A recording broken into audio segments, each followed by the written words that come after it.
send my student messages and emails. And I found out I usually try every week now to do so, like 20 words, which they express emotions. And they are very happily reacting back, and they send messages how they are feeling. I will not using name of the students, but I will just tell few students how they feeling. And from this, what I learned, I adjust my class the next week. And if somebody need help, I need to reach out or give those students resources. I have lots of students who are confused, determined, tired. They are feeling loving, lonely, but also optimistic and indifferent. Some people are hungry because they do not have resources. They do not have a food. Some people went through the difficult traumatic experience, which I cannot disclose, but they disclose their heart, harm and sad, and they experience loss. And some people are proud and happy. Some people are very sleepy, tired, exhausted. And this is the reason I need to learn about my students, because I will change the dynamic for my class for the next week. Because if I know that now there is many of them, like 70% of students are very tired. Some of them are feeling lonely. They are feeling disconnected. They are not optimistic. They are feeling indifferent. And especially if I have students who are hungry, that is not working. They cannot learning something new if they are hungry, if they are tired, if they are exhausted, if they are feeling, disconnecting from society, if they are lonely. If they are losing energy, they are not optimistic, confused. Most of them are starting to be sleepy. And I have few who are like hopefully and curious, but this helping me. If I send them this just 20 expression of those emotions, and they just pick up to, I know how they are feeling. And those people who are need help, I am open, I'm reach back, and I try to help them find resources or send them some help or give them hope. And I try to be connected with those students as well. So I don't know if this is like oddly meta, but with getting like regards to like discussing self-care is also like recognizing, like allowing the space for them to talk and share and communicate with you as they need be, but also letting them know that, like, giving them more so the space, because sometimes things people don't want to talk about or share, or if they need to, like, if something's tricky in their life, they don't want to necessarily like have to disclose part of that information in order to even just like allow for that flexibility. So I think like one thing that I feel like I did or like try to do is just leave things so loose so that like they don't have to really email me to, like, if they're gonna miss class, like they just know how the grading contract works, or like they're not really missing anything that's going to be important to them to do their work unless they're just looking for cross-reference. But like ultimately all the resources to do their work is already like there for them or accessible to them. So ultimately it's like if they need the time or the space or to not be there, they can still kind of do what they need to do without necessarily needing to tell me. But if they want to, they can. That's there. But like giving them that option to not, one, feel stressed about your curriculum if they need to not be, or two, like feel like they need to really like explain things to you in order to like give them flexibility, you know? Yeah, I think pretty much what everyone else said. I'm a listener, so at the start of class, I always ask my students, so what are some weekly updates? What's something exciting that you did? So a lot of people will share about their experiences, what they've done to try something new. And a big part of what I've actually incorporated in my class, because for understanding brain disorders and diseases, is what is something that you're keeping your brain healthy and active. So I always ask that, and a lot of my assignments, I ask that. So like, what is one way you can start to reduce your risk of Alzheimer's?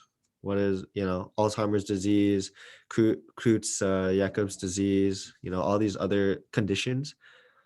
And another thing, I guess, would maybe be self-care is I also tell them to also begin to see and be aware that, you're the people around you and who love you, kind of thing.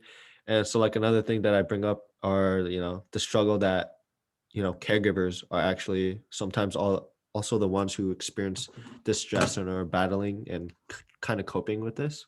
And it's not just the people who are affected. So, caregivers are a big thing. And so I tell them, just tell your mom and tell your dad, like, you love them or something like that. So I think that's also healthy too, to keep those good relationships. Yeah, I'm not good at talking about self-care, quite frankly.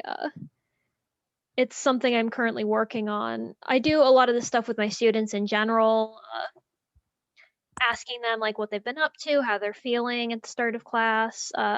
My students are very open with me, especially over email. If they're like, look, I can't be in class for this reason, or I might be a little like quiet in class because of that.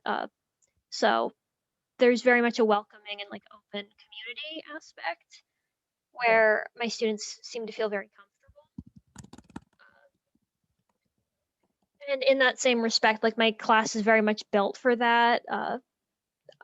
My least favorite thing is professors who are like, if you miss class, you are losing like a grade point, or if you must be dying and have like a certified doctor's note to get an extension on your assignments. I hate that.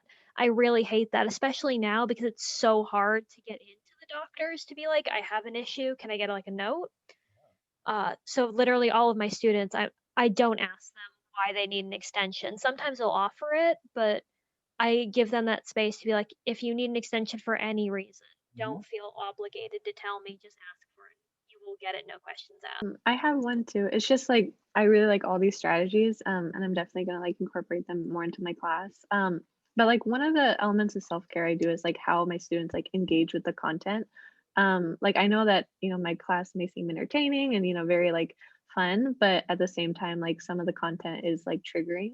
So like I always make sure to like put an advisory before they engage with that content, so that way they're like familiar with it, and then when we do talk about it like in class settings, I like also mention that the content that we're going to be talking is going to leave uncomfortable feelings, so just leaving that out there. Yeah, so I'm sort of in the same boat as Remy. I'm not too great at discussing self-care with students, but I sort of already set up my class so it's something for my students that they can like relax to. I don't have assignments for them because I don't want to burden them with yet another course for them to like really focus on. And like I said 2 weeks ago, I set it up more as a book club. I want my students to have fun and not stress out about this course on made up people. Aside from that, I as for strategies, like I used to be on a dance team, so I love dancing. I think being creative is a great way to do that. And even if you aren't creative, I think there are ways you can be creative. Like I have a professor who builds Legos. I know some people who paint miniatures, some people who color with like adult coloring books. Basically ways that you can be creative, but also give yourself sort of a focus, a boundary, or like a goal, so that even if you aren't creative, you sort of have that idea of being, like you can color outside the line, so to speak. Nice. So one of the first things I did, I believe it was the first week, I made a little introduction for them, and I asked my students, what does your schedule look like, and will that change over time, just to understand, what's the capacity of the students and how much effort can they put in, rather than asking effort right away. And then for the most part, most of them said they were really busy, and some mentioned that, their schedule is going to get busier. So after reading that over, I kind of looked at the syllabus, and then I added a little bit of guess you could say like cushion, because my class is not based on weekly forums, so I added in a little thing of like dropping the two least lowest graded forums, which for a student translates to 2 forums that I don't have to do. So I think that kind of gives them like any 2 weeks of their choice to like have a self-care week.